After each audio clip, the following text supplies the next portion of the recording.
Polly's been writing lyrics with me way back to the Division Bell, Pink Floyd album, 94. But Romany was singing along, Leonard Cohen songs, joining in. But what happens when one of the greatest guitarists in rock history reaches his final chapter? What does a man do when he spent decades creating timeless music, only to watch the people he loved most slip away one by one? Today, we're talking about David Gilmour, the legendary guitarist of Pink Floyd, and at 79 years old, his story is filled with more heartbreak than most of us could ever imagine. You know that haunting guitar solo in Comfortably Numb? That's David Gilmour. Those ethereal sounds that make you feel like you're floating through space? That's him too. For over 50 years, David has been a musical genius behind some of the most beautiful and emotional songs ever recorded. But behind all that beauty lies a story of loss, betrayal, and pain that would break most people. Let's go back to the beginning. David Gilmour was born in March of 1946 in Cambridge, England. He wasn't born into wealth or privilege. He was just a regular kid who fell in love with the guitar. He would spend hours in his bedroom, teaching himself to play, developing that signature sound that would later make millions of people around the world stop and listen. Little did young David know that his passion for music would lead him into one of the most complicated and painful journeys in rock and roll history.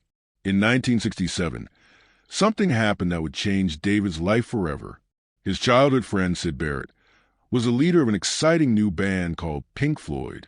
They were making waves in London's underground music scene with their psychedelic sound and wild light shows. But Syd was falling apart. He had started using drugs heavily, and his mental health was deteriorating rapidly. The band was worried. They needed help, so they called David. Imagine being asked to join your friend's band, not because they want you there, but because your friend is too sick to continue. That's the position David found himself in. He joined Pink Floyd in January of 1968, and for a brief moment, there were 5 members in the band. But everyone knew what was really happening. David wasn't just joining the group. He was replacing Syd, his friend, the person who had inspired him to pursue music in the first place. Can you imagine how that must have felt? On one hand, David was getting the opportunity of a lifetime, joining a band that was on the verge of becoming huge. On the other hand, he was watching his friend self-destruct right before his eyes. By April 1968, Syd was officially out of the band. The mental illness and drug use had taken him too far. Pink Floyd continued without him, with David stepping into the role of lead guitarist and sharing vocal duties. But here's where it gets truly heartbreaking. Syd Barrett, the creative genius who started it all, spent the rest of his life struggling with mental illness. He became a recluse, barely recognizable as the vibrant young man who had once commanded stages and written incredible songs. And David, he carried that guilt with him for decades. He had taken his friend's place, and even though it wasn't his fault, even though Syd's problems were far beyond anyone's control, David couldn't help but feel responsible. The tragedy of Syd Barrett haunted Pink Floyd for years. The band wrote songs about him. Shine on You Crazy Diamond, one of their most beautiful and emotional pieces, was a tribute to their lost friend. When they were recording in the studio in 1975, something shocking happened. Syd showed up. He had gained weight, shaved his head and eyebrows, and was almost unrecognizable. The band was devastated seeing what had become of their former leader. Some of them cried. David was shaken to his core. After that day, David made a painful decision. Syd's family had asked the band members not to contact him anymore, because every time Syd was reminded of Pink Floyd in his past, he would fall into deep depression for weeks. So David respected that wish. He never spoke to Syd again. Not in the 1980s, not in the 90s, not ever. Syd Barrett died in 2006, and David had to live with the fact that he never got to say a proper goodbye to the friend who had given him his start. But Syd's story was just the beginning of David's troubles. As Pink Floyd grew more successful through the 1970s, creating masterpieces like The Dark Side of the Moon, Wish You Were Here, Animals, and The Wall, tensions within the band grew worse and worse. The main conflict was between David and Roger Waters, the band's bass player and primary lyricist. Roger and David were completely different people. Roger was intense, controlling, and believed that lyrics and concepts were the most important part of music. David was more laid back and believed that the music itself, the melodies and guitar work, were equally important. These two visions clashed constantly. As the years went on, Roger wanted more and more control over the band. He saw himself as a leader, the creative force behind Pink Floyd. The fighting got so bad during the making of The Wall that it nearly destroyed the band. Roger dominated the album, writing almost everything, and David felt pushed aside. The other members, Richard Wright on keyboards and Nick Mason on drums, were caught in the middle. The atmosphere was toxic. Roger actually fired Richard Wright during the recording of The Wall, though Richard continued to perform with them as a paid musician rather than a band member. Can you imagine that? Kicking out someone who had been there from the very beginning?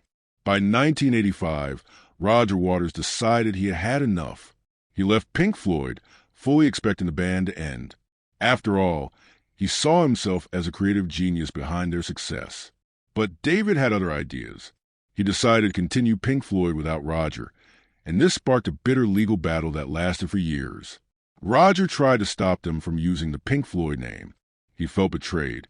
David felt like he had every right to continue the band he had been part of for nearly 20 years. The legal fights were ugly in public. Two former bandmates, who had created some of the most beautiful music in history together, were now enemies fighting in court. They said terrible things about each other in interviews. The hurt and anger was real and deep. For David, this must have felt like losing another important person in his life, just like he had lost it all those years ago. Pink Floyd did continue without Roger, releasing albums in the late 80s and 90s. But the magic was different. The songs were still good, but something was missing. That creative tension between David and Roger, as painful as it was, had created something special. Without it, Pink Floyd felt incomplete. Then, in 2008, another devastating loss hit David. Richard Wright, his keyboard player and one of his closest friends of the band, died from cancer. Rick had been there almost from the very beginning. He was a quiet one, the peacemaker, the one who tried to keep everyone together during the fights. His death meant that another piece of Pink Floyd's original soul was gone forever. Now let's talk about David's personal life, because that's where another layer of tragedy exists. David has been married 3 times. His first marriage ended in divorce. These things happen, but it's never easy, especially when you're constantly on the road, touring, recording, living the rock star life. The pressure of fame and success destroys many marriages, and David's was no exception. His relationship with Roger Waters continued to be painful for decades. Even though Pink Floyd reunited for one performance at Live Aid in 2005, largely to honor their past and raise money for charity, the old wounds never truly healed. David and Roger have continued to have disagreements over the years about everything from album reissues to who controls the band's social media accounts.